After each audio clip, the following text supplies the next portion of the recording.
Ri sorri para o protagonista e o confunde ao dizer que agora verá se ele pode curar suas próprias feridas, o que significa que ele o estava ameaçando ou tentando intimidá-lo. Enquanto isso, Michael não consegue esconder a felicidade de rever Yui, a garota dos seus sonhos e por quem ele lutaria incansavelmente para chamar sua atenção. Ela responde bruscamente para ele ir embora. Agora o ruivo, aparentemente sem se envergonhar da cruel rejeição de Yui, se aproxima de seu amigo Vei e pergunta o que ele estava fazendo conversando com o irmão mais velho. Ri fica irritado com ele porque o chamou de irmão mais velho e não acredita que ele tenha confiança ou autoridade para fazer isso. Ele então se vira para terminar sua conversa com o protagonista e imediatamente pergunta se ele se atreveria a competir com ele. Vei se retrai, para dizer o mínimo, e pede as mais sinceras desculpas a Ri, pois não se sente capaz de competir com ele. Michael interrompe a conversa e tenta incentivar seu amigo a aceitar o desafio de Ri e não se intimidar com ele. Vei lhe diz que, se ele está tão confiante, deveria ser ele a enfrentá-lo. Ri agora levanta a voz e informa ao protagonista, sem hesitar,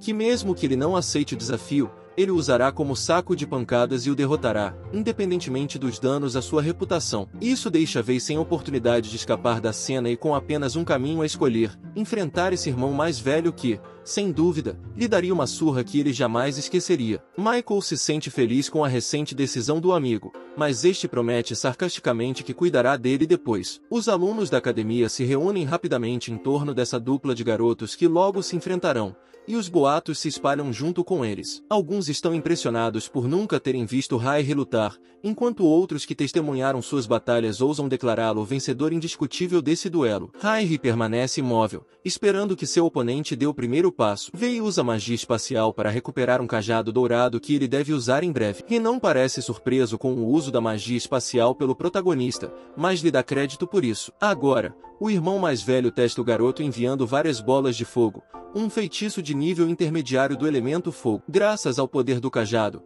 Vei consegue realizar o ataque conhecido como flecha de luz e se teletransporta para trás do agressor, evitando assim as bolas de fogo que foram lançadas contra ele. Ri se vira um pouco surpreso com a velocidade de reação de seu rival e, com um sorriso, reconhece que Vei é um bom aluno, admitindo tê-lo subestimado. Depois de testemunhar esse movimento, ele declara que agora lutará como deve, já que Vei não é uma criança comum, o que significa que ele atacará com tudo que tem. Vei arregala os olhos de surpresa enquanto Ri prepara seu ataque. Agora, o irmão mais velho invoca uma corrente de vento giratória de alta velocidade em forma circular ao redor do protagonista. Vei não parece nem um pouco surpreso, ele já conhece esse feitiço chamado Vendaval, mas percebe que ele é muito mais lento do que seu teletransporte. Isso tranquiliza, e ele pensa friamente que precisa manter a calma para lançar seu ataque mais tarde. Vei fecha os olhos e se concentra. Ele percebe que Ri está convocando espíritos de fogo e aplicando-os ao redemoinho que o cerca, o que logo criará uma tempestade de fogo. O protagonista insiste em esperar calmamente o momento exato para dar seu golpe final. A voz de Michael pode ser ouvida do lado de fora do redemoinho.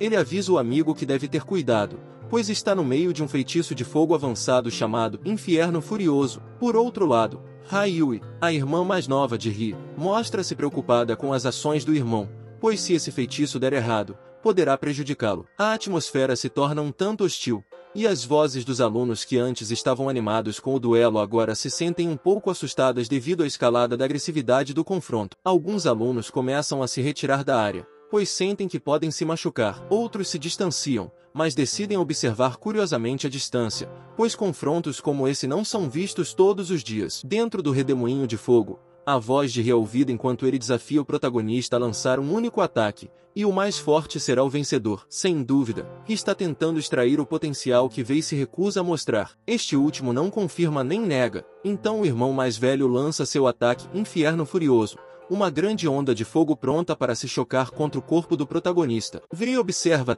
cuidadosamente a magnitude do ataque de seu superior e logo percebe que não será capaz de fazer nada para resistir a essa quantidade de energia que se aproxima dele. Então, ele decide recorrer ao tio e à tia dos espíritos de luz, esperando que, com a ajuda espiritual deles, ele possa suportar o ataque de Ri. O protagonista nunca imaginou que a diferença de poder entre ele e seu adversário seria tão grande, mas agora ele não só sabia disso, como também entendia que não seria capaz de resistir ao ataque por muito mais tempo. Ri se materializa a alguns metros de distância dele, com um sorriso confiante, e diz a Vei que agora ele terá que suportar sua verdadeira força. Ele então faz um movimento com o braço, como se estivesse empurrando algo com a palma da mão, enquanto ordena que os elementos do fogo explodam e incendeiem tudo em seu caminho. As chamas se intensificam e ganham força suficiente para romper o escudo protetor de luz que o protagonista estava invocando e que o protegia do ataque do rival. Quando o escudo se estilhaça, Vei abre os olhos de surpresa, pois esse não era o resultado que ele esperava. Ao perceber isso,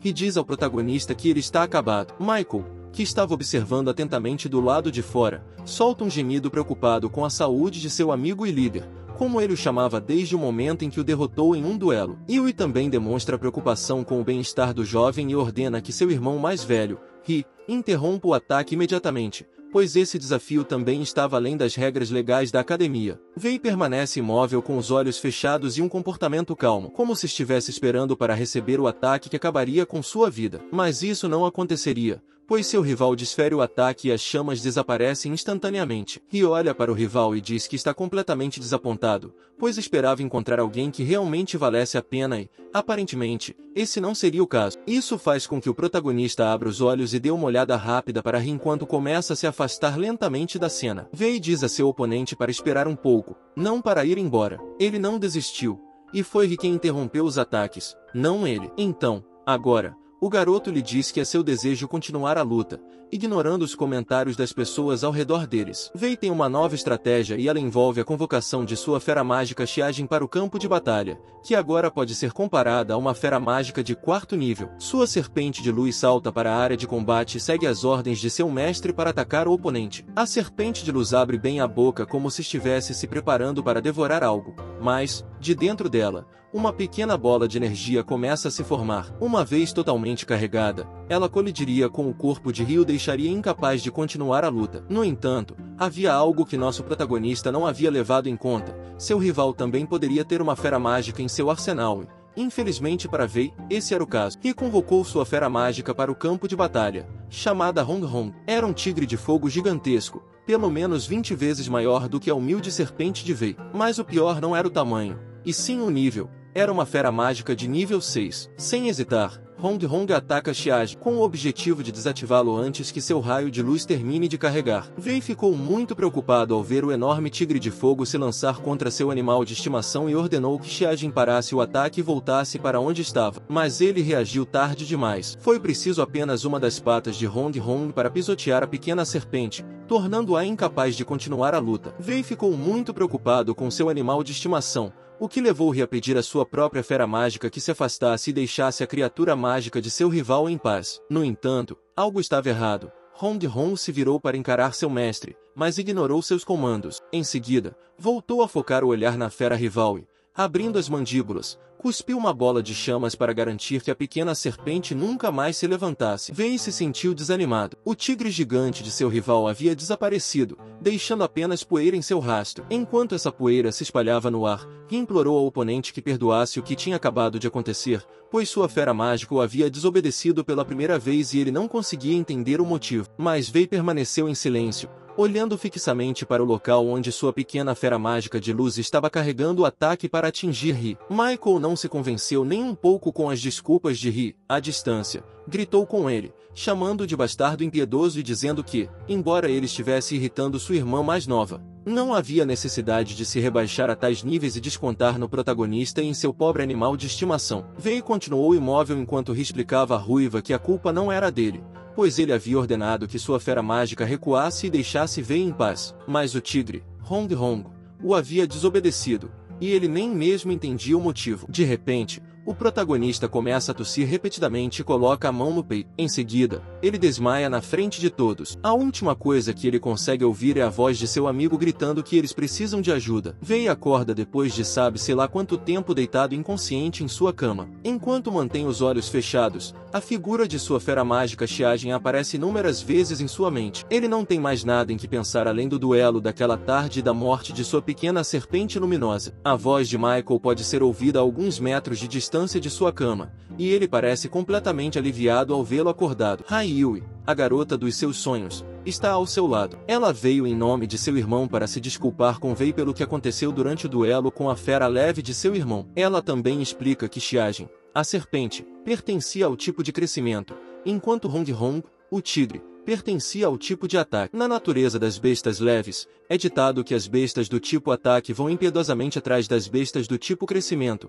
e essa pode ser a razão pela qual o tigre de fogo não obedeceu ao seu mestre quando ele pediu que voltasse. Vei não dá atenção à explicação da garota e não troca uma palavra com nenhum deles. Ele simplesmente pede que devolvam a fera leve para ele. Michael parece chateado com isso e pede que ele não culpe Yui pela atrocidade cometida por Hong Hong. Ela é inocente, e o verdadeiro e único culpado é seu irmão mais velho, Ri. Depois do que pareceu ser uma manobra da ruiva para se aproximar da garota, eles entregam ao protagonista uma pequena caixa que contém o corpo sem vida de Xiajin, a pequena serpente de luz. Lágrimas escorrem pelo rosto de Wei, revelando as emoções que ele está sentindo. Michael tenta confortá-lo, prometendo ajudá-lo a adquirir uma serpente de luz muito melhor do que a que morreu recentemente. Mas o protagonista não quer dar ouvidos a ele ou a qualquer outra pessoa. Ele quer sofrer em solidão e pede que eles saiam do quarto. Os dois obedecem antes que as coisas piorem. Agora que Wei está completamente sozinho, ele reúne sua coragem e decide abrir a caixa. No entanto, ele se arrepende imediatamente de sua decisão. O pequeno corpo de Xiajin está frio,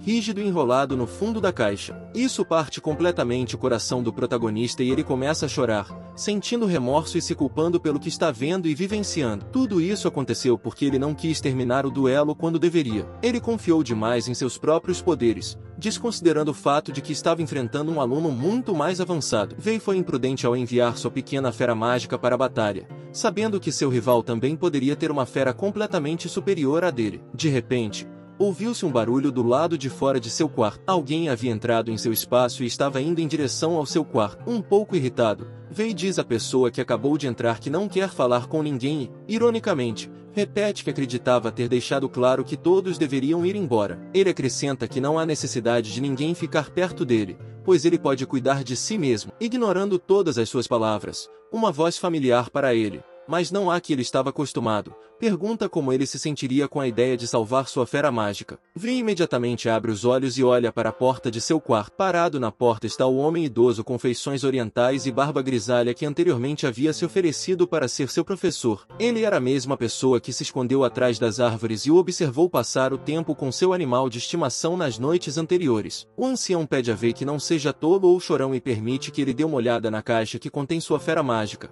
pois talvez ele possa fazer algo para trazê-la de volta à vida. Wei fica visivelmente animado com essas palavras e pergunta se isso é realmente possível. Sem esperar por uma resposta, ele pede que o homem faça todo o possível para reviver Xiajin, não importa o método que ele use. Ele está resignado e, naquele momento, tudo o que lhe interessa é que Xiajin volte à vida. O idoso gentilmente diz a ele para não se preocupar e pede que o deixe dar uma olhada. Wei expressa sua gratidão e espera pacientemente que o idoso atue sobre Xiajin. O idoso se concentra e emite um brilho que parece ser uma aura de cura. Isso surpreende o protagonista e explica parcialmente por que o homem queria ser seu professor. Aparentemente, o ancião era um mago da luz e viu algo em Wei para querer recrutá-lo como seu aprendiz. O homem idoso murmura e abre os olhos, fixando o olhar em Wei. Ansioso, sem esperar pelo veredicto, Wei pergunta ao homem se ele pode salvar seu animal de estimação da luz ou não. O velho lhe diz que sim e que não, acrescentando que tudo depende do próprio Wei. Desesperado, Wei pergunta o que ele precisa fazer. Antes de fornecer uma solução concreta, o homem diz que precisa fazer a Wei uma pergunta crucial para a ressurreição de Xiajin. O ancião pergunta ao protagonista se ele realmente ama sua fera mágica a ponto de fazer qualquer coisa por ela, até mesmo dar a própria vida à custa da dele. A imagem dolorosa de sua serpente na caixa passa pela mente de Wei, sem hesitar nem por um segundo. Ele afirma sua resposta. Ele está disposto a dar sua vida em troca da ressurreição de sua fera mágica sem hesitação. O homem lhe dá uma explicação complexa, mas, em resumo, ele diz a Wei que ele deve dar metade de sua vitalidade à sua fera morta. Dessa forma, a serpente de luz praticamente se tornará parte de seu corpo, e o espírito de Xiajin despertará. Wei parece um pouco confuso, mas não há tempo para perguntas. Ele só quer ver sua serpente de luz se mover novamente. Ele então pede as etapas e considerações que precisa seguir para a ressurreição adequada. Dado o comportamento de Wei, demonstrando interesse e preocupação genuínos com seu animal de estimação, o homem grisalho de barba longa começa a explicar os 3 pontos que Wei deve considerar se quiser ressuscitar sua fera leve. O primeiro,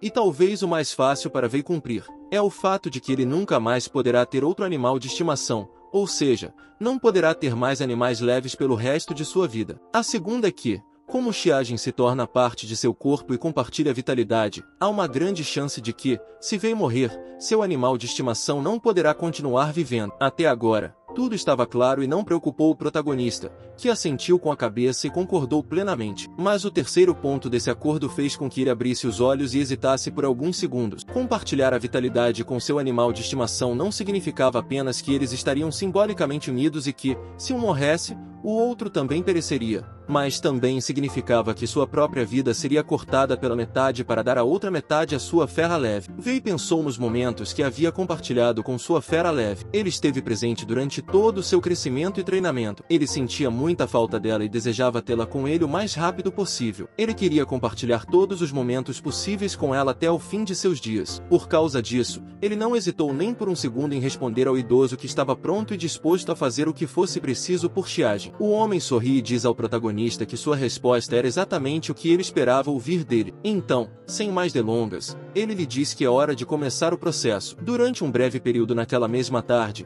o homem idoso explica ao garoto exatamente o que ele tinha que fazer e, mais cedo ou mais tarde, eles começam a trabalhar. No chão da sala onde estavam, o homem desenhou uma estrela de 6 pontas cercada por um círculo. Ela brilhava magicamente, esperando para iniciar o ritual de ressurreição. O homem instrui o protagonista a colocar seu animal de estimação no centro do desenho e a ficar ao lado dele. Agora, Wei abre os braços como se estivesse prestes a receber um abraço e recita as palavras que o ancião lhe ensinou. Ele pede humildemente ajuda ao grande Deus da criação. Ele afirma que formará um contrato vitalício com o ser à sua frente, ou seja, com seu animal de estimação. O ancião observa ansiosamente o procedimento e, após alguns segundos em que Wei fica em silêncio, ele se pergunta se o ritual que estão realizando funcionará. E é isso que ele espera. Uma luz brilhante começa a emanar do peito de Wei, e é nesse momento que Wei abre a boca pela primeira vez após um momento de tensão e pergunta ao seu animal de estimação se ele pode ouvi-lo. Xiajin também começa a brilhar, e seu corpo se eleva no ar como se estivesse levitando. O protagonista agora sorri ao ver seu animal de estimação levantando a cabeça lentamente. Ele o sente dentro de si.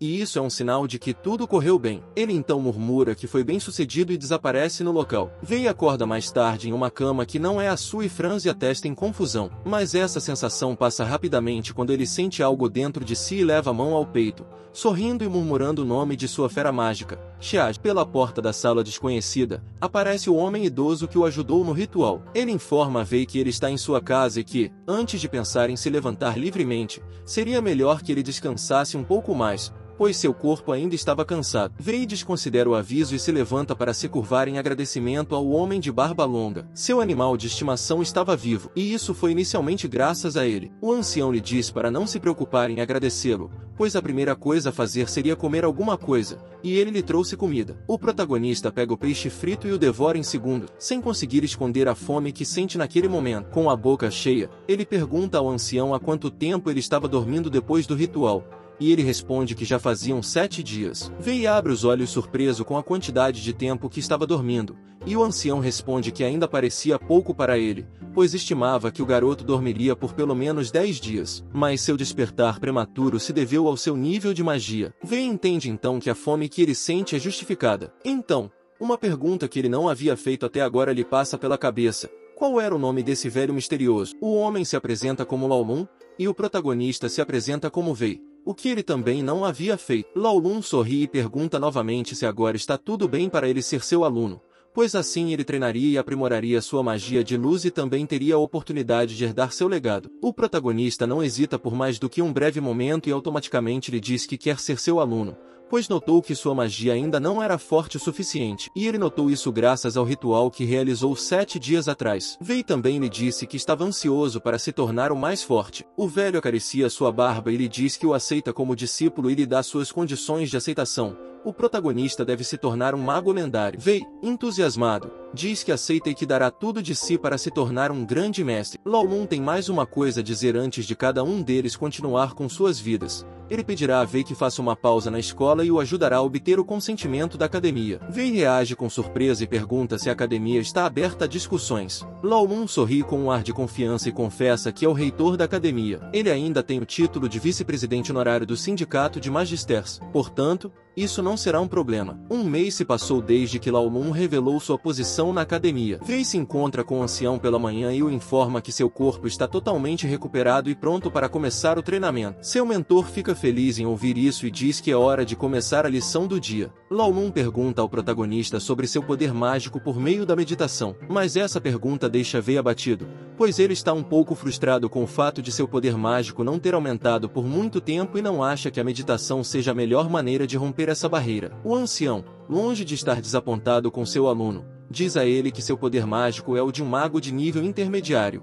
o que não é ruim. Agora Lao Lun lhe diz que tem uma pergunta a fazer, capturando a atenção de Wei, e seu mestre começa a falar. Primeiro, ele pergunta quanta água e ar uma garrafa pode conter. A isso, nosso protagonista responde que isso depende estritamente do tamanho da garrafa. Aparentemente, essa resposta satisfaz o mestre, e ele então faz uma segunda pergunta. Uma garrafa idêntica poderia conter a mesma quantidade de água e vapor que a anterior? Wei novamente responde afirmativamente, pois é uma resposta lógica. Lao Lun agora faz sua terceira e última pergunta.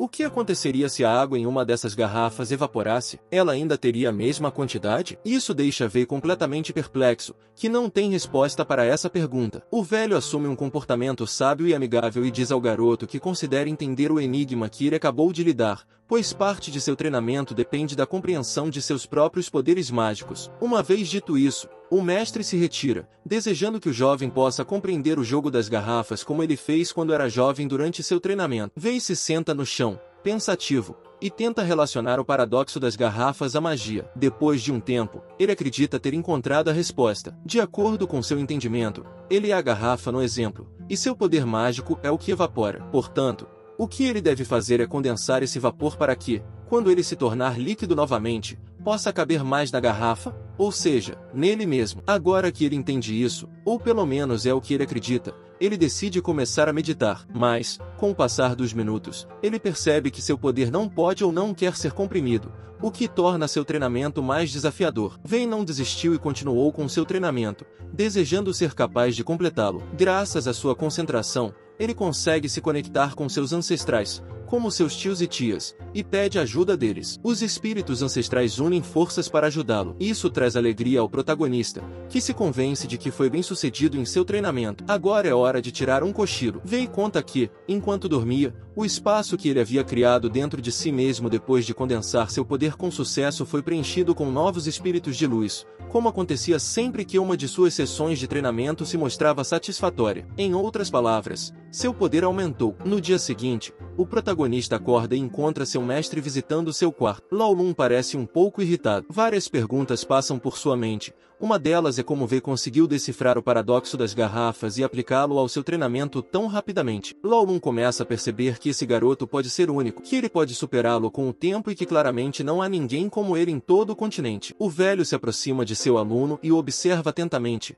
percebendo uma mudança nele. Ele então diz a Wei para se olhar no espelho. Ao fazer isso, Wei vê um rosto um pouco mais adolescente em seu reflexo. Isso o deixa perplexo, embora seja o suficiente para ele dizer que agora está mais bonito. Seu mestre explica que isso se deve à compressão bem-sucedida de seu poder mágico, com os espíritos de luz fazendo mudanças em seu corpo e ajudando em seu desenvolvimento. Ele também confessa que veio ao aluno mais jovem que já teve e que atingiu esse nível tão rapidamente. Todo esse crescimento espontâneo desperta a curiosidade do protagonista, que busca uma explicação de seu mentor para o fato de sua habilidade estar crescendo tão rapidamente. Lao Lun lhe diz que, aparentemente, os espíritos de luz começaram a reconhecê-lo. Wei agora pede um prazo estimado para comprimir totalmente o poder dos espíritos de luz. O enigmático ancião lhe diz que tudo dependerá do tempo que ele levar para compreendê-lo. Assim que o fizer, o processo começará a se acelerar. Portanto, se ele se esforçar o suficiente, deverá terminar em 30 dias ou menos. Em seguida, o velho informa Wei sobre seu novo objetivo. O primeiro requisito é que, antes do fim do mês, Wei consiga comprimir seu poder mágico. Uma vez conseguido, ele deve voltar às aulas, mas nunca revelar o que sabe aos demais alunos. Além disso, quando seu poder mágico estiver totalmente comprimido, será hora de aprender aplicações mágicas específicas que ele deverá ser capaz de controlar para enfrentar a competição. Dito isso, Lao Lun se proclama um gênio na prática da magia e do ensino. Mas, de forma cômica, Wei o interrompe, dizendo que o verdadeiro gênio é ele mesmo. Isso impacienta um pouco seu mestre, que o lembra com firmeza que, se não fosse por sua ajuda e dedicação, Wei não estaria na posição em que está hoje. O mestre também ameaça ensiná-lo em um ritmo tão acelerado que ele nunca seria capaz de compreender tudo. Wei pede desculpas a ele e reconhece que seus ensinamentos são excelentes. Agora o velho deixa o local e instrui Wei a meditar. Agora, a rotina diária de Wei consistia em condensar sua energia para trabalhar em conjunto com os espíritos de luz e aumentar seu poder mágico. Ele só parava para ir ao banheiro. Com o passar dos dias, os espíritos de luz conseguiram se comprimir completamente e o protagonista atingiu o ponto de ruptura desejado. A bola de luz estava sólida,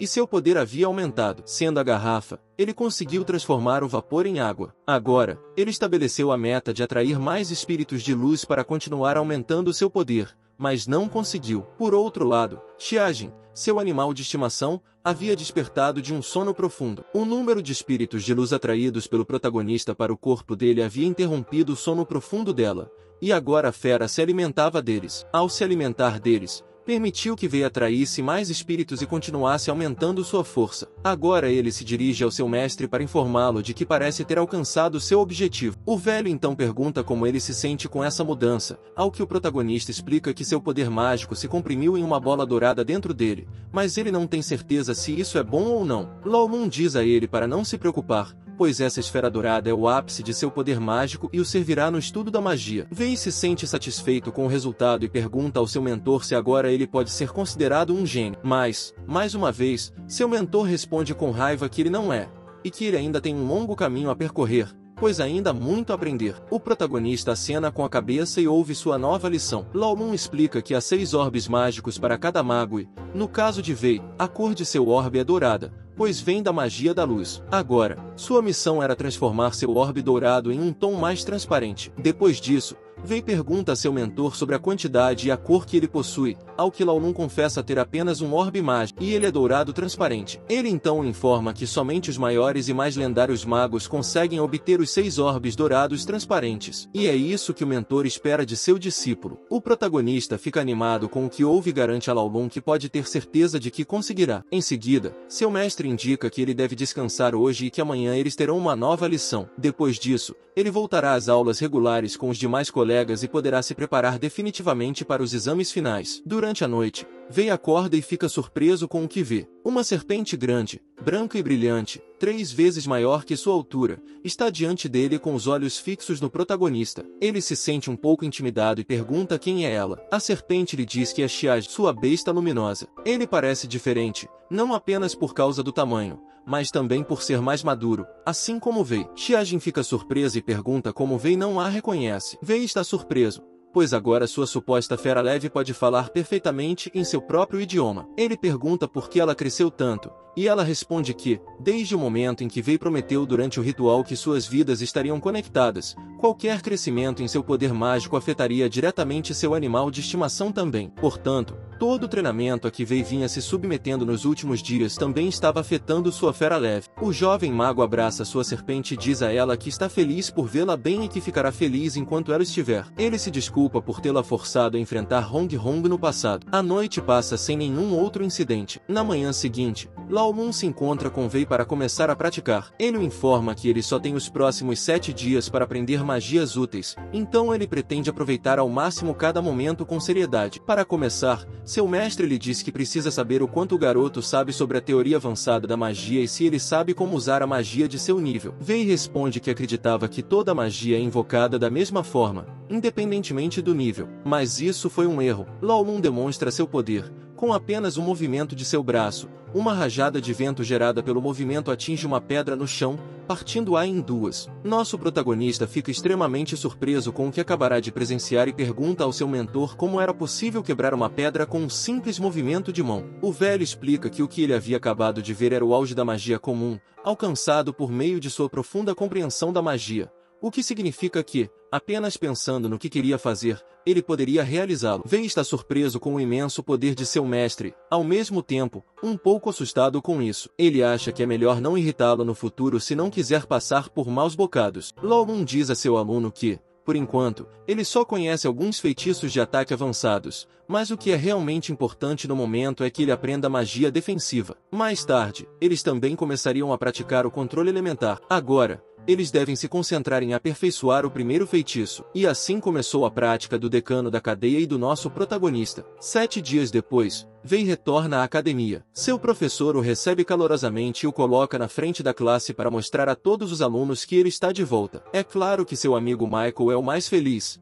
acenando com o braço e gritando chefe para ele. Quando o protagonista chega ao seu lugar, Hua aparece de repente atrás dele e sussurra em seu ouvido que ouviu um boato sobre ele ter se tornado discípulo do reitor da academia, o que o manteve ausente por tanto tempo. Ela também menciona que foi escolhida como discípula do vice-reitor. Vei se vira e parabeniza o amigo com um sorriso, ao que Michael, com uma atitude um tanto arrogante, diz a ele que os dois são o orgulho da academia. De repente, a professora interrompe a conversa deles, anunciando que agora explicará as regras do exame final do curso. A primeira regra diz que o uso das esferas mágicas dos alunos é proibido. A segunda regra indica que os 100 melhores alunos terão suas merecidas férias, enquanto os 100 seguintes deverão ficar estudando na academia enquanto os outros descansam. A terceira regra estabelece que os confrontos serão determinados por um sorteio. A regra número 4 diz que os alunos serão agrupados em equipes de 10 e terão 9 duelos, com os 5 melhores de cada grupo avançando. A quinta regra trata de como vencer ou perder os duelos, nocautear ou enfraquecer o oponente,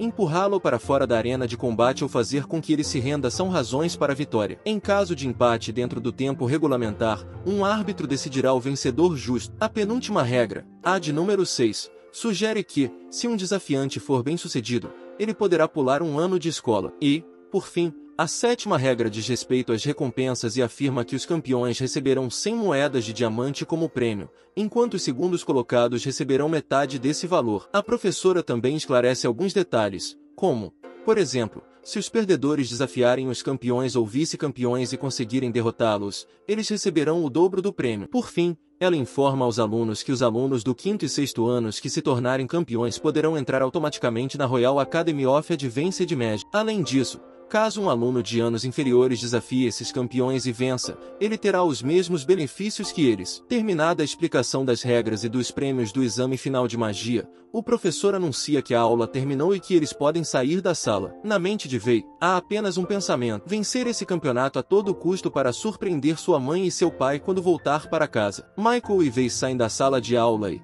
enquanto caminham por um corredor da academia, são abordados por um aluno mais velho. Ele se aproxima gritando o nome do protagonista para chamar sua atenção. Quando está perto o suficiente, ele informa a Vei que, desde o momento em que lutou com Rairi e conseguiu suportar tanto no campo de batalha, ele ganhou a admiração de todos os alunos do 2º ano. Essa pessoa também diz a Vei que está ansioso para ter um confronto justo com ele. Depois de dizer tudo isso, o jovem se despede de nossos dois amados personagens, cumprimentando-os educadamente, e diz que vai esperar o protagonista na arena. Os dois ficam ali, olhando para ele e se perguntando se o conhecem de algum lugar, mas nenhum deles se lembra dele de nenhum lugar específico. Curiosamente, Michael pergunta ao amigo quais seriam as verdadeiras intenções desse garoto, e Vei responde que, sinceramente, não sabia, mas que eles deveriam ser cautelosos porque ele era muito poderoso. Depois do intervalo e do almoço, Michael se encontra novamente com o protagonista e tenta convencê-lo a contar o que o reitor havia lhe ensinado até então. Mas Vei respeita a promessa que fez ao seu mestre e diz ao amigo que, infelizmente,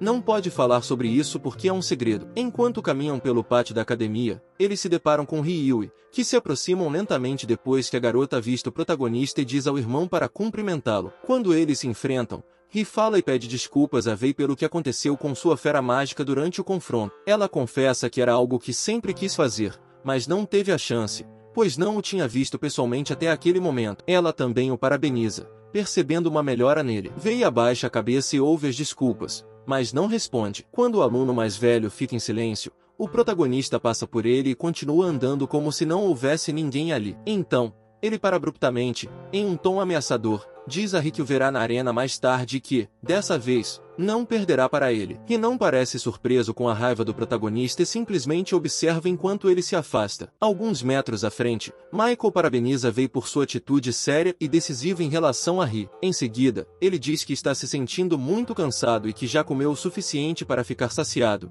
então decide dormir. Ao cair da noite, Vei está sentado em sua cama com os olhos fechados, meditando para concentrar seu poder. Todos os alunos da sala estão fazendo o mesmo. Não há ninguém que não queira se preparar para o exame final da melhor maneira possível. De repente, uma voz ecoa na cabeça do protagonista, e ele a reconhece imediatamente. É seu professor, Lao Lun, chamando, indicando que ele deve ir até ele. Ele está fora de sua sala, especificamente no campo da escola. Ao sair de sua sala e ir para o campo, Wei fica feliz em encontrar seu professor e, hesitante, pergunta por que ele estava procurando por ele. Lao Lun não responde a sua pergunta e, sem dizer uma palavra, começa a tocar o jovem em busca de algo que poderia estar escondido em suas roupas. Por fim, o ancião lhe diz que não concorda com sua maneira de se vestir e o conduz ao seu escritório. Ao chegarem, ambos ficam em frente ao guarda-roupa do ancião, e ele retira de lá uma capa branca com belos detalhes estéticos. Lao Lun diz ao protagonista que essa é sua capa favorita e que a herdou de seu próprio mestre,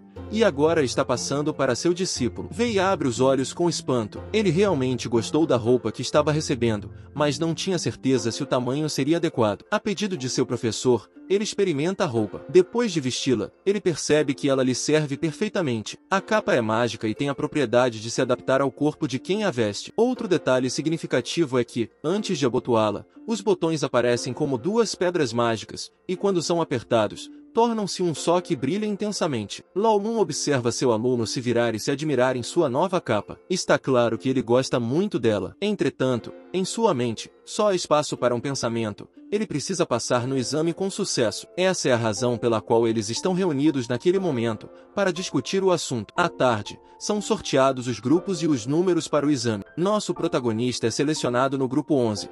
E ele é o número 4. Enquanto ele processa essa informação, seu amigo Michael aparece no local, mas antes que possa dizer qualquer coisa, ele percebe as roupas novas de Wei. Os olhos do ruivo começam a brilhar e ele elogia a capa de Wei. Michael não consegue esconder seu interesse e o quanto gostou da capa mágica do protagonista, então pergunta a ele onde a conseguiu. Wei responde que seu professor Lao Lun a deu de presente para ele, o que deixa Michael louco, pois cresce nele a esperança de que seu próprio professor faça o mesmo por ele. Isso leva a correr o mais rápido possível em direção aos aposentos de seu professor para verificar se há uma capa mágica para ele. Antes de sair, ele promete voltar a tempo para desejar ao protagonista boa sorte em seu exame. Momentos depois, pelos alto-falantes, começa a ser ouvida a chamada para os alunos que estavam prestes a se enfrentar nos testes finais. Wei se aproxima da plataforma onde medirá sua força contra outro aluno. Seu oponente já estava esperando por ele lá. O oponente se apresenta como Feng Yang, um mago do elemento vento da classe B. O protagonista também se apresenta e, em seguida, o locutor indica que é hora de começar o duelo. Feng Yang toma a iniciativa convocando os ventos livres e ordenando que eles se transformem em um violento tornado. Wei adota uma atitude muito mais séria, uma atitude que ele raramente demonstra. Ele pega seu cetro mágico e, antes de desferir seu primeiro ataque, diz a si mesmo que, se esse fosse todo o poder de seu oponente, ele não demoraria muito para vencer o duelo. E ele estava certo. O protagonista começa com uma magia espacial defensiva e abre um portal em um lado do tornado de seu oponente. Em seguida, ele faz com que esse portal absorva completamente o redemoinho gigante que estava se aproximando dele violentamente. Os espectadores e até mesmo o oponente ficaram surpresos com a demonstração do controle do garoto sobre a magia espacial. Quando o feitiço de vento não estava mais presente no campo de batalha, Feng Yang se rendeu ao protagonista com um ar derrotado. Wei lhe pergunta se ele ainda quer continuar a batalha, mas recebe um sonoro não como resposta. Feng Yang se rende, tornando Wei o vencedor. Mas, antes de ir embora, seu rival lhe diz que venceu dessa vez, mas que um dia o encontrará novamente e o derrotará. Durante a tarde, Wei enfrentou vários oponentes, mas nenhum deles conseguiu travar um duelo equilibrado com ele. Ele desqualificou todos eles com apenas um ataque. Agora era hora de enfrentar o último participante restante de seu grupo. Sua batalha final seria contra um jovem um tanto desgrenhado, com cabelos grisalhos bagunçados e olheiras pronunciadas. Sua aparência causou um pouco de intimidação tanto para Wei quanto para os espectadores. Wei se aproxima dele timidamente e se apresenta, como havia feito em todos os seus duelos. Mas, desta vez, a cortesia não é recíproca. E seu rival, sem sequer mencionar seu nome, simplesmente diz: "Vamos começar." O jovem desgrenhado se inclina ligeiramente para frente e começa a se fortalecer no lugar, recarregando seu poder mágico. Wei se afasta, intrigado e por segurança. Quando o oponente se sente pronto, ele libera sua energia, convocando chamas infinitas e ordenando que queimem tudo em seu caminho. O protagonista não tem tempo suficiente para se proteger como gostaria, mas consegue criar seu escudo de luz característico e, com muito esforço, consegue resistir ao ataque ardente de seu enigmático rival. Depois de ver que sua manobra defensiva foi bem sucedida, o rival cerra os dentes de frustração, mas ele tem outro plano. O oponente de Vei toma medidas extremas e decide trocar sua própria vitalidade para multiplicar seu poder mágico, usando um feitiço que queima sua força vital. Os espectadores ficam preocupados com o que veem e ouvem. É um movimento excessivamente extremo para essa fase de sua vida, pois ele está sacrificando sua força vital apenas para lançar um ataque mais poderoso e incapacitar o protagonista. Alguns dos espectadores até o repreendem por essa tolice. No entanto, o garoto desgrenhado não dá atenção ao conselho deles. Ele sabe que, ao sacrificar a própria vida, pode elevar instantaneamente sua magia para o nível Z e percebe que não tem medo de arriscar a própria vida para ter um bom desempenho no exame. Portanto, não tem escolha a não ser levar a sério também. O protagonista fecha os olhos e se concentra. Depois pede aos espíritos de luz que lhe emprestem seu grande poder e encham a terra com sua luz brilhante. Esses espíritos lhe concedem 2 asas de anjo para que ele flutue sobre a plataforma, facilitando a esquiva dos ataques do oponente. Eles também envolvem seu corpo com uma esfera dourada para repelir qualquer ataque que possa prejudicá-lo. Os alunos expectantes concordam que o poder desse garoto é incrível, pois ele demonstra a capacidade de invocar magia de nível Z sendo apenas um aluno do 2º ano. Vei, levitando no ar, observa cuidadosamente o próximo ataque de seu oponente, mas o garoto desgrenhado suspira cansado e começa a tossir enquanto cai de joelhos na plataforma. Isso desperta a curiosidade de Vei, pois parece que essa pessoa não queria continuar a luta e decidiu se render quando poderia ter atacado. Mas, por precaução, com um coração bondoso, o protagonista pede aos espíritos da luz que curem seu oponente, enquanto 3 outros alunos o ajudam a sair do palco e o acompanham diretamente à enfermaria, repreendendo por usar uma atitude tão tola como queimar sua força vital. Nosso mago da luz desce do ar e, de pé em terra firme, ouve o locutor da competição declará-lo o primeiro colocado do grupo, qualificando-o para a próxima rodada. Charlie Ate, seu rival recente, também garante uma vaga na próxima rodada como o 2º colocado do grupo. Antes de deixar o local, Vei reconhece que Ate é uma pessoa com poderes incríveis. A noite passa, mas antes de o sol se pôr, o protagonista se dirige à casa de seu professor. Ele atualiza Laolun sobre tudo o que aconteceu durante toda a competição. O ancião reage com raiva e reprova tanto as ações de Ate quanto as de seu aluno. Ele não conseguia entender como os jovens usavam livremente magia que queimava sua força vital. Em sua juventude, não era assim, mas a repreensão ao seu aluno foi diferente. Vei havia usado magia de nível Z e demonstrado grande poder. Isso poderia funcionar contra ele, pois agora ninguém ousaria desafiá-lo. Seu aluno se justifica, dizendo que não conseguiu resistir ao ataque do oponente e foi forçado a usar uma determinada habilidade, mas quando a usou,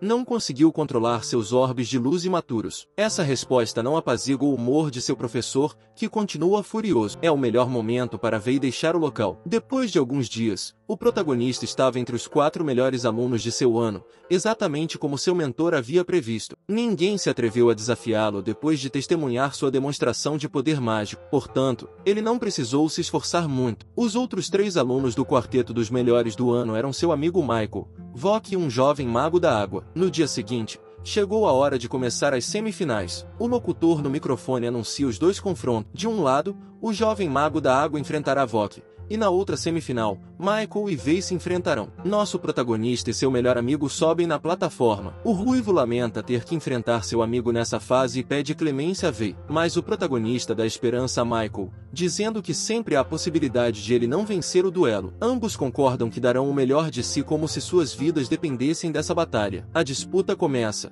e Michael é o primeiro a se movimentar. Ele convoca os espíritos do fogo e pede que eles formem um dragão do mesmo elemento para derrotar seu oponente o mais rápido possível. Por outro lado, Vei usa magia de luz defensiva e, graças aos espíritos desse elemento, invoca um anel que detém as chamas do ataque do dragão. O dragão gigante de Michael cessa seu ataque e se retira, aguardando ordens de seu invocador. Vei sabe que Michael é um adversário difícil. Agora, o amigo do protagonista sorri e diz que usará seu último movimento. Isso surpreende Vei, pois ele não esperava que a batalha fosse tão curta. Então, agora, Michael apresenta um bastão mágico diante dos olhos de seu rival e dos espectadores. Do lado de fora dos limites da plataforma de combate, uma voz que Vei conhece bem expressa surpresa ao ver isso. Era seu mentor, Laolun, que havia chegado a tempo de testemunhar a batalha, mas agora parecia preocupado com o cajado de Michael. Lao Lun diz que foi a ira do Deus do Fogo. De um lado da arquibancada, o mentor do protagonista grita com o vice-reitor da academia,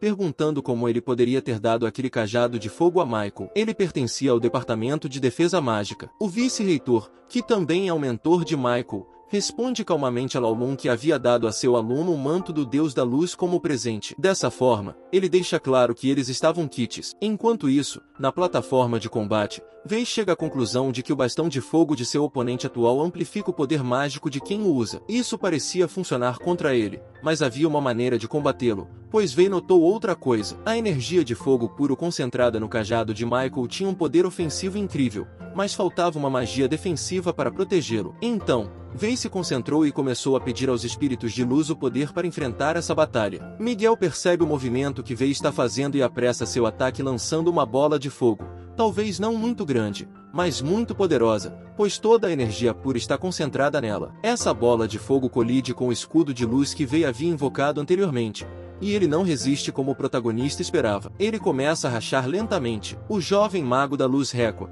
estendendo os braços para exercer mais força e fazer com que o escudo aguente um pouco mais, mas ele sabe que não será capaz de resistir ao ataque de sua contraparte. Antes de o escudo de luz entrar em colapso, misteriosamente, a pedra na capa mágica de Wei começa a brilhar intensamente. Michael percebe isso e parece um pouco preocupado. Lao Lun também vê isso e reage imediatamente, gritando para seu discípulo despejar rapidamente todo o excesso de magia na pedra. Wei obedece às ordens de seu mestre e canaliza todo o poder restante para esse ponto da roupa. Agora as coisas começam a mudar. A resiliência do garoto parece aumentar, e ele começa a avançar lentamente, combatendo aos poucos a bola de fogo de energia pura disparada pelo cajado do amigo. Michael não consegue acreditar como o duelo se torna desfavorável para ele em questão de segundo. As forças mágicas começam a se intensificar, buscando vencer essa batalha. Mas com tanto poder, de repente, uma explosão imensamente poderosa toma conta da cena, deixando todos cegos por sua luz branca. Quando a explosão se dissipa e todos recuperam a visão,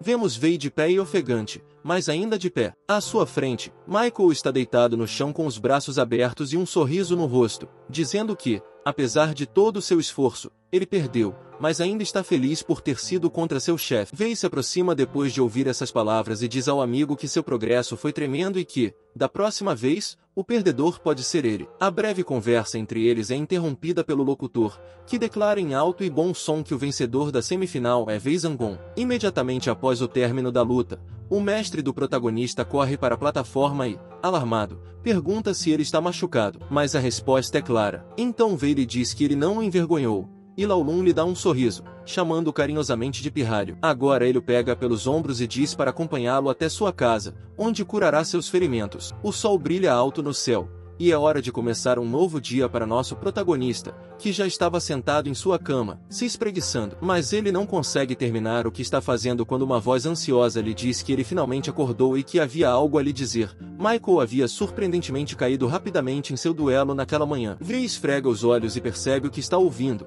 pedindo ao garoto que repita o que acabou de dizer. Agora, esse jovem aluno começa a lhe contar um pouco mais detalhadamente sobre a situação. Acontece que Michael, naquela manhã, havia enfrentado um duelo com o misterioso mago da água que também havia ficado entre os 4 primeiros, assim como ele. Logo no início da luta, essa garota usou uma magia de água que nenhum dos espectadores havia visto antes, e com esse feitiço, conseguiu prender o ruivo em uma bolha de água que o deixou incapaz de se mover. E foi assim que ela o derrotou, sem mais nem menos. Wei se levanta da cama, surpreso com o que está ouvindo. Era difícil para ele acreditar que seu amigo havia perdido tão rapidamente em uma batalha tão decisiva. Agora, esse jovem visitante em seu quarto confia ao protagonista a tarefa de sair vitorioso quando enfrentar o Mago da Água. Wei aceita a missão, mas antes de fazer ou dizer qualquer coisa por conta própria, ele se dirige à casa de seu mentor. Lá, ele encontra seu mestre, que lhe diz que estava esperando por ele porque sabia que, ao ouvir a notícia da derrota de Michael, ele viria correndo para vê-lo. Sem perder tempo, Wei pede explicações ao seu superior. Ele precisava saber como seu amigo havia perdido a batalha. Mas Lao Lun ignora a pergunta e, em vez disso, responde surpreendentemente que, Ao enfrentar o Mago da Água no dia seguinte, ele deveria se render automaticamente sem lutar. Isso impressiona o protagonista, que não consegue esconder sua curiosidade e pergunta ao seu mestre o quão poderosa aquela garota poderia ser. Lao Lun revela que a Maga da Água é a mais poderosa do mundo. Lao Lun lhe revela a identidade da maga.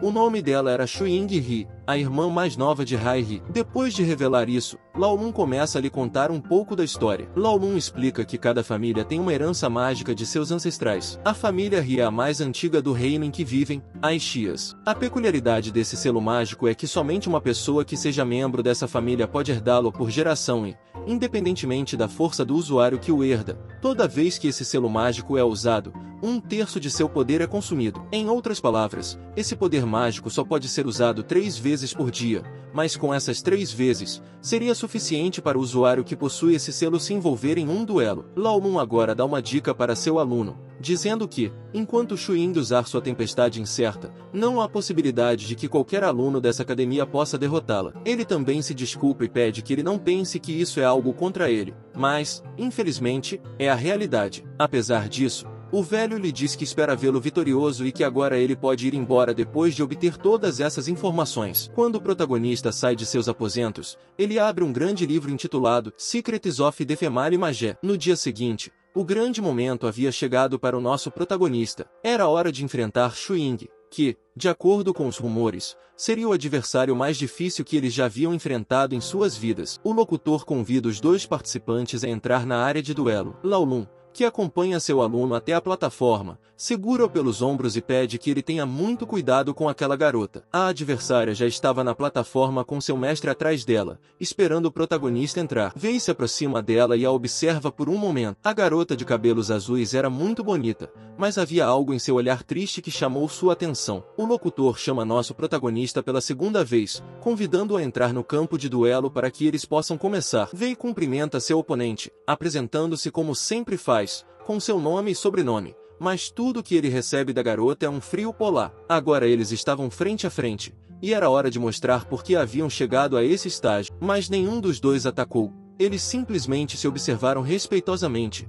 esperando o movimento do outro. O protagonista formulou uma estratégia em sua mente, percebendo que, se mantivesse distância dela, teria mais chances de atacar. Depois de analisar isso, ele fez o primeiro movimento ofensivo. Com uma velocidade quase imperceptível, Wei se teletransporta para trás da garota de cabelos azuis, e uma vez atrás dela, estende os braços e invoca um ataque de magia de luz na forma de um feixe que aponta diretamente para o corpo do Mago da Água. Aparentemente, ele não conseguiu enganar a garota, embora seu movimento tenha sido visivelmente rápido. Ela foi capaz de rastrear o teletransporte de Wei com os olhos, de modo que o ataque do protagonista não a pegou de surpresa. O mago foi igualmente rápido ao invocar um escudo de água, que conseguiu bloquear o feixe de luz do garoto. Mas, aparentemente, era isso que o protagonista queria alcançar. Agora, o Mago da Luz intencionalmente desvia seu ataque para uma extremidade do escudo e, ainda controlando-o, consegue fazer com que ele ricocheteie rapidamente pela plataforma. Isso desorienta a garota, pois não importa para onde ela olhe, os feixes de luz a envolvem rapidamente por todos os lados. O feixe de luz continua a ricochetear por mais alguns segundos até finalmente atingir seu alvo. Como uma ponta de flecha, ele atinge a axila direita da garota, dando a Wei a esperança de que ele conseguiu derrubá-la ou pelo menos causar algum dano com seu ataque. A Maga da Água agora fixa seu olhar nele, mas não é o olhar triste e inocente que ela tinha antes de entrar na plataforma. Seu rosto se transformou em um que poderia assustar qualquer um. A expressão de raiva é evidente, e o ataque de Wei só conseguiu irritá-la. O atacante agora se afasta, aguardando a resposta de seu oponente. Xu Ying fecha os olhos e concentra seu poder. De repente, uma misteriosa aura dourada começa a envolvê-la. Isso imediatamente perturba Wei. Ele se sente completamente tonto. Seu corpo treme e ele sente que não pode suportar essa sensação horrível. Do lado de fora do perímetro de batalha, Lao Lun se levanta, parecendo muito surpreso, e diz que a maga não só é capaz de usar a temida tempestade incerta, mas também pode usar a Canção do Dragão de Água, a segunda das 3 grandes habilidades de água da família Xing. Xu Ying estende a mão, que começa a ser coberta por algo semelhante a uma bolha em sua cor transparente. Quando a bolha cobre completamente sua mão, ela arremessa na direção do protagonista. A bola se desintegra, formando um redemoinho de água que começa a golpear Wei com força. O garoto se pergunta se esse é o poder da tempestade incerta ou não, mas isso pouco importa agora, pois ele sente que não pode resistir a esse ataque, já que seu poder mágico de repente diminuiu drasticamente sem nenhuma explicação. Do outro lado da plataforma, a jovem atraente sorri com um ar vitorioso. Depois disso, as rajadas de água que estavam atingindo o Mago da Luz começam a se fundir umas com as outras, formando um círculo gigantesco que o prende dentro dele, tornando-o incapaz de se mover. Vei sabe que é apenas uma questão de tempo até ele perder o duelo porque não consegue reunir espíritos de luz. De repente, ele sente algo dentro de si que o incomoda e o surpreende. Xiajin, sua fera mágica, desperta. Vei acha que isso não pode estar acontecendo porque ela foi selada, mas ele não consegue continuar pensando porque uma forte dor de cabeça o interrompe e o faz gritar. O grito do nosso protagonista é tão alto que atravessa o círculo de água que o cerca e pode ser ouvido do lado de fora. Xuing abre os olhos de surpresa porque sabe muito bem que seu ataque tempestade incerta deixa seus inimigos atordoados, tirando todo o poder ofensivo deles. Mas, dessa vez, não foi o caso. Aparentemente, seu oponente estava começando a se defender. Isso fez com que ela perdesse a concentração no próximo ataque de água que estava carregando entre as mãos. Laolun, mais uma vez, fica surpreso, mas dessa vez é por causa de sua aluna. Enquanto procura uma explicação para o que está acontecendo, ele percebe que Wei, de alguma forma, consegue dissolver a esfera de água que o envolve e sai dela sem esforço, levitando no ar. Quando os restos da esfera de água desaparecem, podemos ver Wei flutuando a poucos centímetros do chão, com uma luz brilhante emanando de sua testa, como se ele tivesse um terceiro olho. Wei abre os olhos e murmura as palavras quebra de selo mágico, simultaneamente com seu mestre,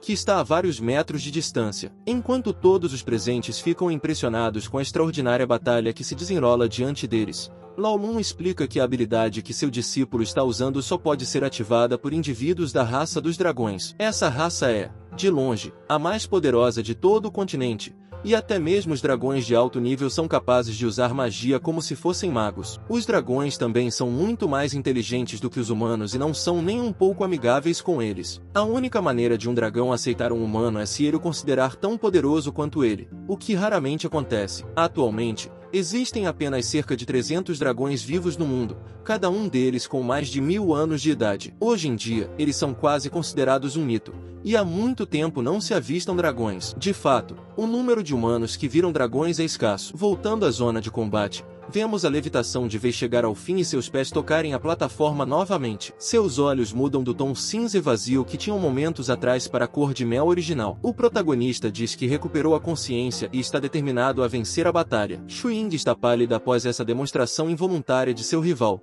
e sua distração faz com que ela o perca de vista. O garoto se teletransporta novamente em uma velocidade incrível e aparece atrás dela. A garota consegue vê-lo ao mesmo tempo em que o Mago da Luz estende os braços e a empurra para fora da plataforma, encerrando a batalha de uma vez por todas. O corpo da jovem maga da água é jogado para trás, e ela não pode fazer nada para evitar, pois foi um movimento muito rápido e, ao mesmo tempo, ela não conseguia entender como seu oponente havia escapado facilmente de um de seus ataques mais poderosos. Assim, ela acaba se sentando no chão, do lado de fora da plataforma. Wei olha para o chão e se sente envergonhado com o método que acabou de usar para desqualificar seu oponente e vencer a batalha. Ele teria preferido que Xuing se rendesse devido a uma excelente demonstração de magia de sua parte ou, pelo menos, que pudesse lutar um pouco mais e derrotá-la com seu poder mágico, como havia feito em seu duelo anterior contra Michael. O locutor se aproxima para verificar a posição de cada duelista e, agora que ele tem certeza de que a garota está completamente fora dos limites do campo de combate, ele declara o jovem Mago da Luz como vencedor da luta. Mesmo que ele mal consiga ficar de pé depois de usar tanto poder mágico para quebrar o selo mágico de Xuing. Sem perder um momento, Michael salta para a plataforma e se aproxima de seu melhor amigo, abraçando e parabenizando-o por sua recente vitória. Xuing o havia humilhado em segundos do duelo, e agora Wei, seu chefe, como ele o chama, o havia vingado. Enquanto Michael pula, chamando Wei de seu ídolo, Wei desaba no lugar, com apenas um pensamento em mente: dormir. Quando o protagonista fecha os olhos, perdendo a consciência, ele ouve fracamente a voz do amigo ruivo pedindo ajuda e solicitando que ele seja levado com urgência para dentro do prédio para tratamento. Agora vamos para a mente de Wei, onde ele está tendo um sonho curioso em que se vê montado nas costas de uma criatura que parece ser uma serpente voadora gigante voando pelo céu noturno. No entanto, ele não chega a compreender nada disso, pois suas dores corporais são tão intensas e agonizantes que ele acorda quando o sonho está começando. Ao abrir os olhos, ele se encontra no quarto de seu mestre, perguntando-se como foi parar ali, já que não se lembra de nada do que aconteceu. A voz de Laolun pode ser ouvida de longe, perguntando como ele se sente, enquanto seus passos se aproximam. O protagonista sorri ao ver seu mestre entrar na sala e responde que não se sente muito mal ou com dor, apenas cansado. Depois disso, ele pergunta como foi parar ali. O velho responde que o trouxe para sua casa porque não podia esperar que ele acordasse para lhe fazer uma pergunta que ouviria em breve. Lao Lun quer saber como Wei conseguiu quebrar o selo mágico durante a batalha final. Wei olha para ele confuso e diz que não faz ideia do que seja o selo mágico. Lao Lun faz sua melhor cara de pôquer e fica em silêncio por um momento. Depois pergunta novamente em um tom de voz um pouco menos amigável. Como é possível que ele não saiba o que é um selo mágico quando ele mesmo conseguiu quebrar o selo de Shu Ying durante a batalha? Wei ainda não entende do que ele está falando. Agora o velho explica ao seu aprendiz o que aconteceu, na esperança de refrescar sua memória e obter uma resposta melhor dele. Quando Wei estava preso pela tempestade incerta de Shu Ying, uma espécie de auréola brilhante apareceu acima de sua cabeça e conseguiu quebrar o selo mágico que o impedia de se mover livremente e que logo o tornaria incapaz de lutar. Esse brilho quebrou o selo mágico do ataque e o colocou de volta na plataforma como se nada tivesse acontecido. Somente dragões de alto nível podem usar essa habilidade de quebra de selo mágico. Wei se senta na cama, determinado, e diz que está começando a se lembrar de parte do que aconteceu. Ele se lembra do brilho em sua cabeça e de como escapou do feitiço do Mago da Água, mas nada mais do que isso. Ele então pergunta ao seu mestre se é realmente importante se lembrar disso, e Lao Lun responde, sim, absolutamente. Aparentemente, essa conversa não estava levando a lugar algum. Então o velho decide fazer uma pergunta mais direta ao protagonista e pergunta se ele já fez um pacto com um dragão ou com um membro do clã deles. Wei diz que não, que nunca havia encontrado um dragão antes e que Xiajin sempre foi seu único animal de estimação. Lao Lun pondera por um momento após ouvir o nome do animal de estimação do garoto. Em seguida, ele se vira e fixa os olhos em Xiajin, perguntando, com um toque de mistério, o que aconteceria se seu animal de estimação fosse um dragão e não uma serpente? Xiajin levanta a cabeça ao ouvir seu nome e olha para os humanos com curiosidade. Em seguida, o mestre recebe a pergunta de seu aluno, que pergunta se existe a possibilidade de sua fera leve ser, na verdade, um dragão. Lao Lun pensa por um momento e responde que, até onde ele sabe, os dragões têm 4 pernas, ou pelo menos 2, e também têm garras. No entanto, ele não pode confirmar isso, pois se baseia apenas em boatos e nunca esteve na presença de um dragão. Wei está animado e um pouco confuso com as palavras de seu mentor enquanto Lao Lun se retira para a sala ao lado. Lao Lun sugere um pouco de paciência, pois ele planeja procurar o livro com informações sobre dragões para esclarecer algumas dúvidas que surgiram depois de muito tempo sem relê-lo. Depois de alguns instantes, ele retorna ao seu discípulo com um livro em mãos intitulado Os Verdadeiros Reis dos Dragões do Continente. Ele o abre e começa a folhear as páginas em busca de uma em particular. Ao encontrá-la e lê-la, ele fixa seu olhar no protagonista dessa história e lhe diz que, se o que o livro mostra for real, ele pode ter encontrado um verdadeiro tesouro. Wei estica o pescoço para ler a mesma coisa que seu mestre está lendo. A página do livro diz o seguinte: o dragão dourado com 5 garras é conhecido como Rei dos Dragões, ou também como o Deus Dragão. Sua vida útil é de cerca de 20.000 anos, mas, aos 15.000 anos, ele começa a procurar a mais bela fêmea de dragão para acasalar, e ela então gestará a próxima geração do dragão por 1000 anos. Essa prole seria herdeira do Deus Dragão depois de passar 3.000 anos crescendo e se desenvolvendo até estar pronta para tomar o lugar do pai, que se aposentará e seguirá para uma vida melhor. Dessa forma, haverá apenas um dragão por geração adequado para assumir a posição de rei. Depois de terminar de ler essa página do livro, o protagonista pergunta, esperançoso, se é possível que Xiajin seja o herdeiro do Deus Dragão. Lao Lun não tem a resposta para essa pergunta, mas diz a Wei que, se fosse o caso, eles teriam que esperar cerca de 3.000 anos para descobrir e, até lá, os dois provavelmente já teriam virado pó. Mas o livro também afirmava que os dragões levavam cerca de 600 anos para atingir a fase juvenil. No entanto, no caso de Xiajin, em apenas um ano, ele já havia quase completado sua fase infantil e estava entrando na fase de crescimento. Depois de dizer isso, Lao Lun percebeu que era muito provável que, ao fazer um contrato e compartilhar sua vida com seu animal de estimação, Wei acelerou involuntariamente seu crescimento. Coincidentemente, desde aquele momento, Xiajin não parou de crescer e absorver magia indiscriminadamente. Para concluir a conversa, o velho diz ao aprendiz que, Quando Xiajin entrar no estágio de crescimento, ele terá pernas e garras que serão muito úteis para a autodefesa e, nesse momento, ele não precisará ter medo de duelar com outras pessoas. De fato, o protagonista havia encontrado um tesouro. Vei se levanta em sua cama e ergue os braços em comemoração, gritando empolgado que seu animal de estimação é um dragão. Mas, como um desmancha-prazeres, seu mestre interrompe a comemoração, dizendo que ele não deveria se alegrar tanto porque o livro dizia outra coisa que ele deveria saber. Então, Vei suspende sua comemoração e presta atenção ao que o velho tem a dizer. Acontece que,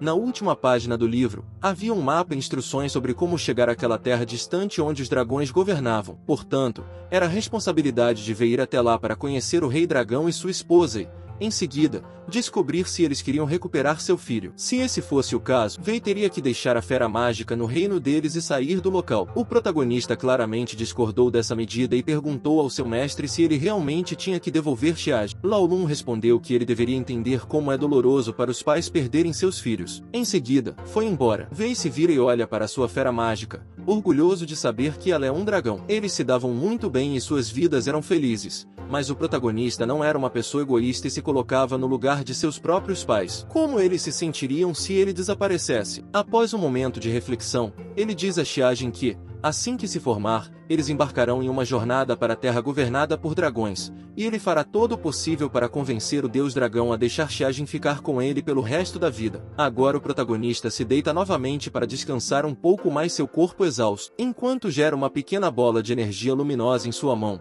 Ele pensa que, em apenas 2 dias, seu primeiro mestre, Xiu, virá à academia para buscá-lo e levá-lo para a aldeia com sua família. Vei e aguarda ansiosamente seu mestre, esperando surpreendê-lo muito com o quanto ele progrediu e aumentou seus poderes de magia de luz e magia espacial. A lembrança de seus pais também está em sua mente, imaginando se eles sentem falta dele. Ele certamente sente muita falta deles. 2 dias depois, acontece o que o protagonista estava esperando. Ao sair da academia, seu amado mestre Xiu está diante dele. Ele tinha vindo buscá-lo e levá-lo para sua casa com sua mãe e seu pai. Vei corre animado para seus braços, dizendo que é um prazer vê-lo e agradecendo-lhe por ter vindo. Enquanto caminham juntos, Vei pergunta a Xiu se ele tem alguma notícia sobre seus pais. Seu mestre responde que, antes de vir buscá-lo, ele visitou a casa dos pais e que ambos estavam bem, felizmente, e ansiosos para vê-lo novamente. Isso encanta Vei, que não estava esperando nenhuma outra notícia além dessa. Agora é Xiu quem faz uma pergunta, querendo saber como seu melhor aluno estava se saindo na academia. Vei confessa que foi promovido para o 2º ano e lhe conta tudo sobre seu melhor amigo,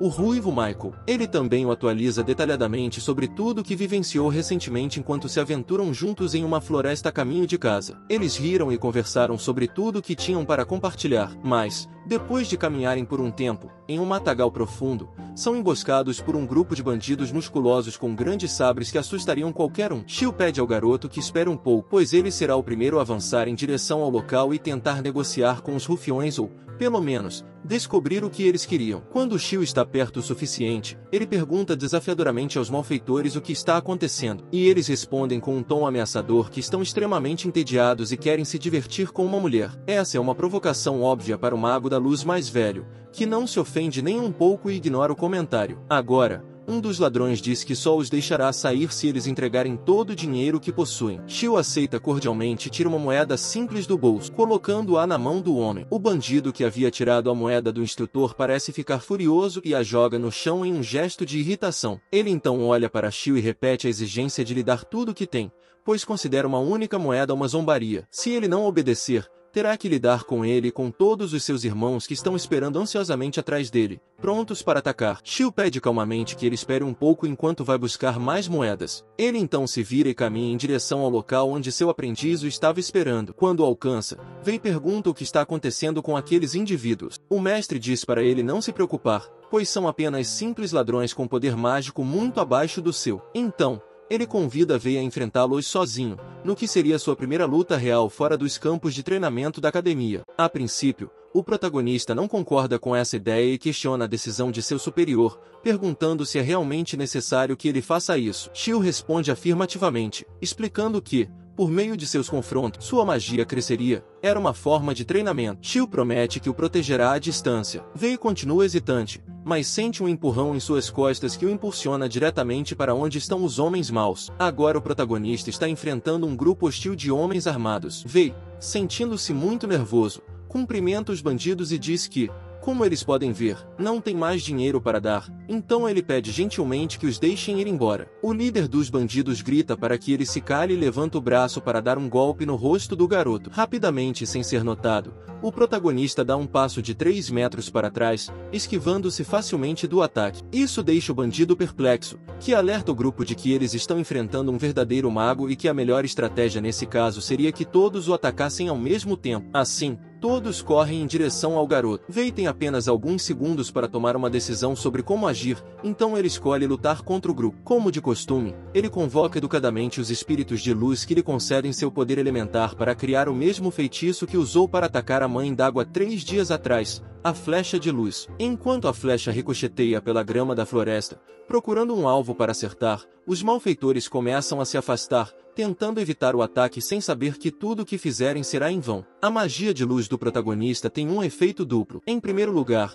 ela cega parcialmente os inimigos, tornando-os incapazes de enxergar e se defender do feitiço. E, em segundo lugar, a ponta da flecha os faz voar pelo ar. O protagonista fica completamente surpreso com a facilidade com que saiu vitorioso dessa luta, sua primeira luta real contra vilões. Ele então retorna a Shio em busca de sua aprovação. Agora seu mestre está surpreso com suas habilidades e pergunta que magia ele usou. O garoto responde que ela se chamava Divisão da Luz e confessa que era sua magia mais poderosa até então. Shio diz a ele que não era necessário usar sua magia mais forte contra um simples grupo de bandidos, mas ele entende porque o garoto estava com muito medo, pois era uma luta real. Shio também apoia essa reação, pois, no final das contas, o grupo de pessoas era ruim e merecia encontrar alguém que os colocasse no lugar deles. Seu mestre o parabeniza, observando que seus poderes mágicos cresceram significativamente. Com o caminho livre, eles continuam a caminho da casa de Vei. Ao chegar, para a surpresa do protagonista, sua mãe o espera com um sorriso no jardim da casa.